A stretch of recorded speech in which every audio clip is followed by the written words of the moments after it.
تو حضرت حوا کہنے لگی کیا موت بھی آئے گی؟ کہاں، اس کی تکلیف بھی بڑی ہوگی، تو پھر بچیں گے کیسے؟ تو کہنے لگے پھل کھا لو اس درخت کا.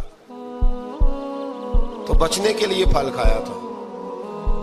جس طرح لوگ آج بہت سارے کام بچنے کے لیے کرتے ہیں پر بچ سکتے، بچنے کے لیے پھل کھایا تو اللہ نے فرمایا زمین پہ چلے جاؤ.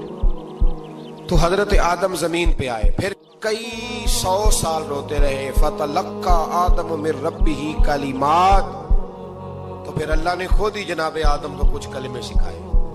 علامہ اسماعیل حقی فرماتے ہیں وہ کلمے یہ تھے کہ حضرت آدم نے میرے نبی کا وسیلہ پیش کیا، اللہ کریم نے جناب آدم کی دعا کو مقبول فرما لیا. پھر آگے بنی اسرائیل کا ذکر آ جاتا ہے. اللہ تعالیٰ نے بنی اسرائیل، آج آپ اسی قوم کو یہودی کہتے ہیں، ان کو اللہ نے اس زمانے میں فضیلت عطا کی تھی بہت زیادہ.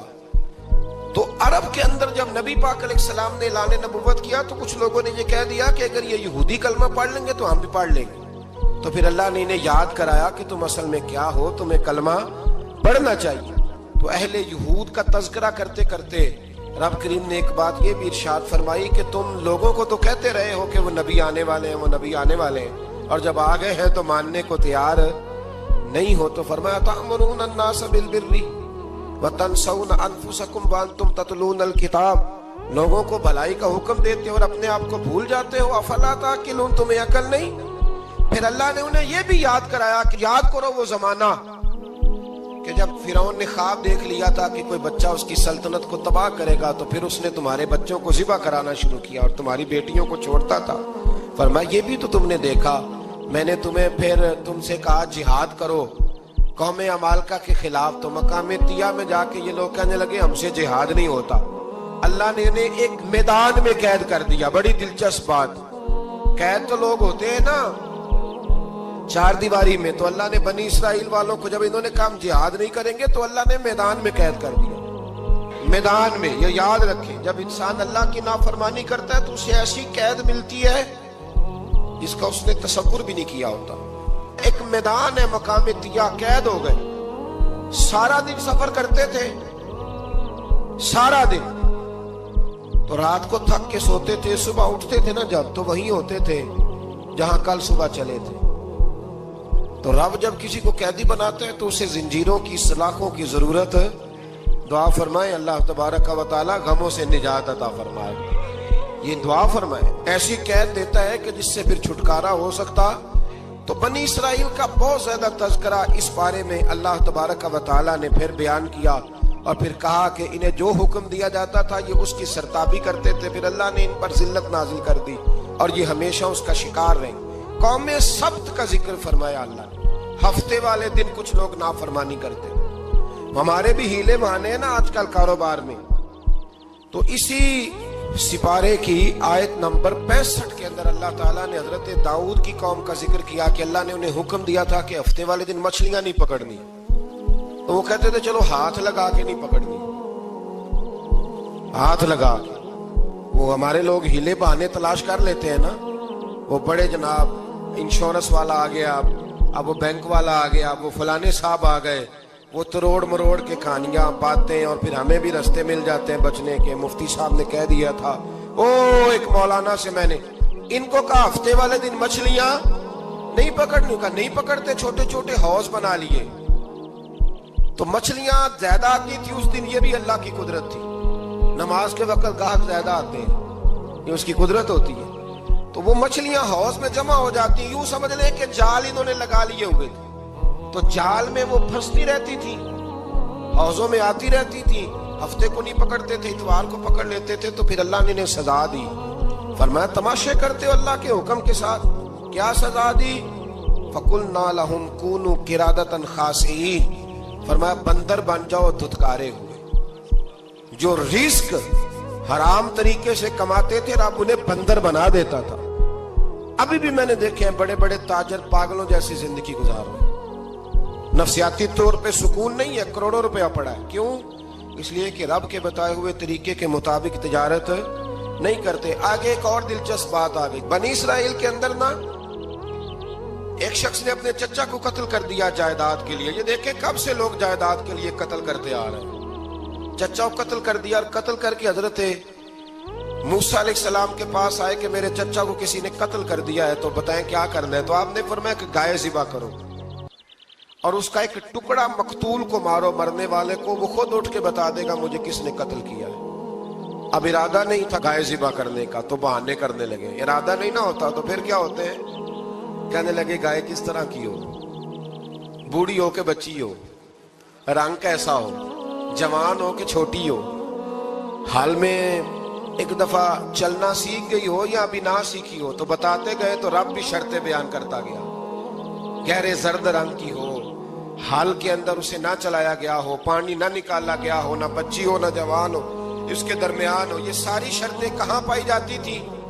حضرت موسیٰ علیہ السلام کی قوم کا ایک شخص تھا جو اللہ کا ولی تھا.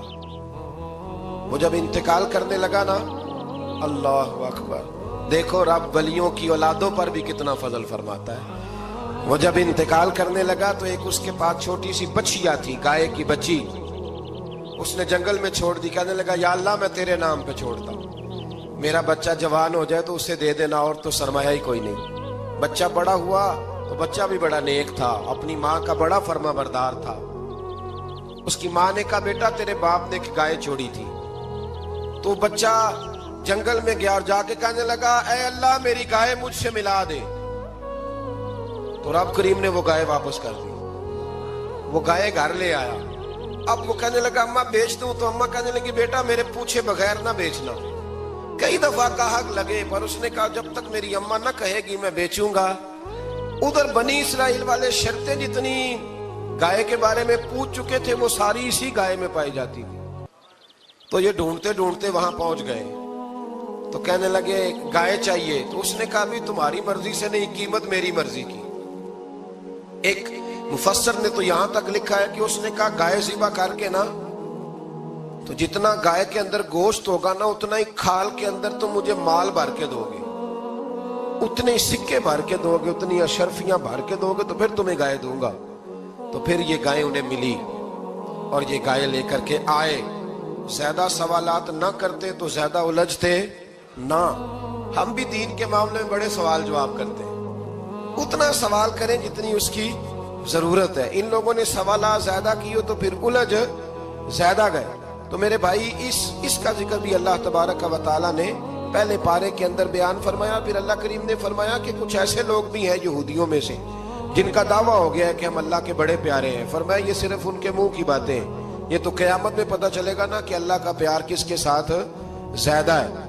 اور پھر یہ بھی یہودیوں نے دعویٰ کیا ہے, اسی پارے میں اللہ فرماتے ہیں کہ ان کا دعویٰ ہے کہ ہم اللہ کے بڑے پیارے ہیں, جنت میں ہم ہی جائیں گے. تو اللہ فرماتے ہیں پھر مرنے کی دعا تو کرو, جنت میں تو مر کے جانا ہے نا.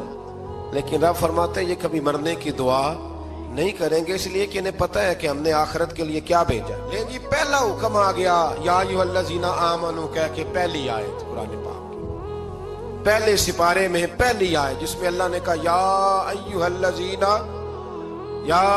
الذین آمنوا. تو پہلا حکم آمنوا کہہ کے آیت نمبر 104 میں جو اللہ نے حکم دیا ہے نا وہ نبی پاک کی تعظیم کا حکم ہے. پہلا حکم ہی اللہ نے حضور کی عزت اور ناموس کا ارشاد فرمایا. پہلا اس ترتیب کے لحاظ سے وہ ہوا یہ کہ جب نبی پاک کو بات ارشاد کرتے تو صحابہ کرام اٹھ کے عرض کرتے رائینا یا رسول اللہ, حضور سمجھ نہیں آئی ذرا رعایت کر دیں.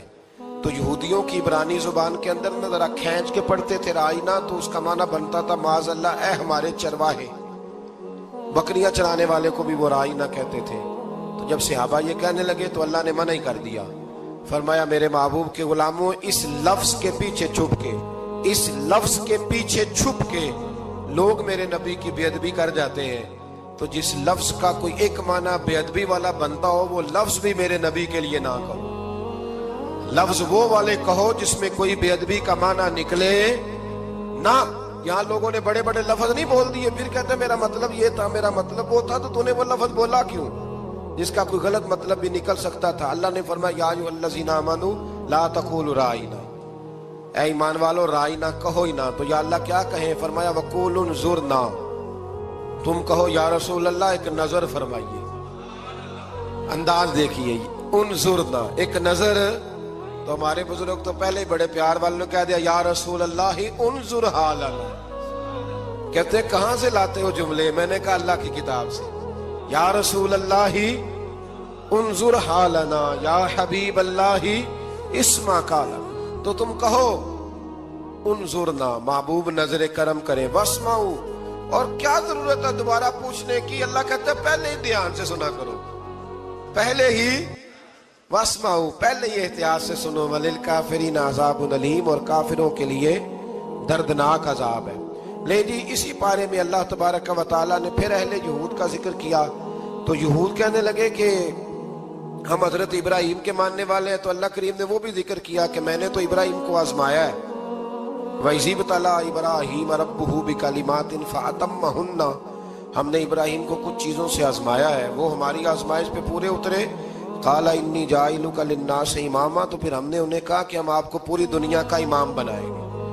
وہ آزمائش کیا تھی؟ آگ میں جانا بھی آزمائش، بیٹے کا نہ ہونا بھی آزمائش، بیٹا ہوا تو پھر اسے وادی غیر ذی زرع میں چھوڑ کے آنا بھی آزمائش، بڑا ہوا تو پھر ذبح کرنا بھی آزمائش. فرمایا جہاں جہاں آزمایا ہے نا، ابراہیم ہماری آزمائش میں پورے اترے. فرمایا تو مفت میں حضرت ابراہیم کی اولاد بنتے ہو اور ان کا نام لیتے ہو اور ان کے ساتھ اپنا تعلق بناتے ہو، دیکھو تو صحیح وہ کتنی آزمائشوں سے گزرے. تو اس کا بھی اللہ نے اسی میں ذکر فرمایا. اور پھر وہ بات کرتے تھے حضرت یعقوب کی اور حضرت اسحاق کی. تو فرمایا وہ تو ہمارے اتنے خاص بندے تھے کہ وصال کا وقت بھی انہوں نے اپنی اولادوں کو نصیحت فرمائی تھی کہ اللہ کی توحید پہ قائم رہنا. اس کا ذکر بھی اللہ نے اسی پارے میں بیان فرمایا. اور جو حضرت ابراہیم اور جناب اسماعیل نے کعبہ تعمیر کیا تو اس کا ذکر بھی اللہ تعالیٰ نے اسی پارے میں فرمایا. فرمایا جب وہ کعبہ بنا رہے تھے تو کہہ رہے تھے ربنا تقبل منا، کہہ رہے تھے اے اللہ بنا ہم نے دیا ہے پر مہربانی فرما ہم سے قبول فرما لے.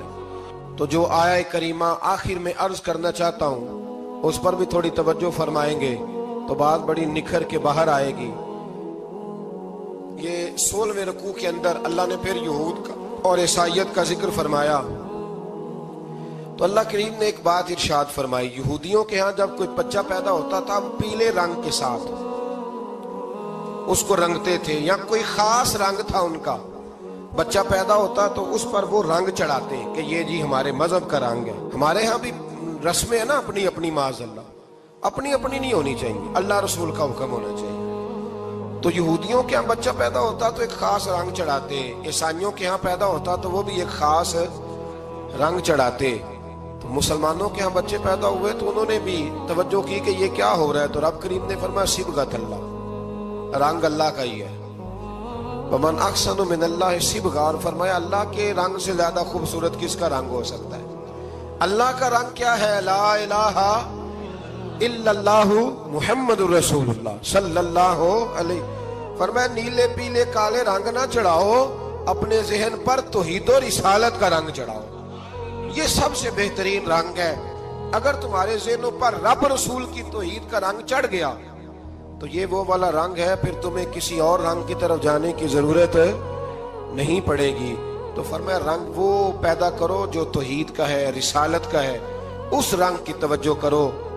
قرآن مجید کے اس پارے میں اللہ کریم نے مختلف باتیں بیان کر کے آخری رکوع میں یہ جو رنگ کا ذکر فرمایا نا، تو یہ لگتا ہے پورے پارے کا خلاصہ ہے کہ رب کریم نے فرمایا اصل بات یہ ہے کہ تمہاری سوچوں پہ رب رسول کی توحید اور رسالت کا رنگ ہونا چاہیے. ہر وقت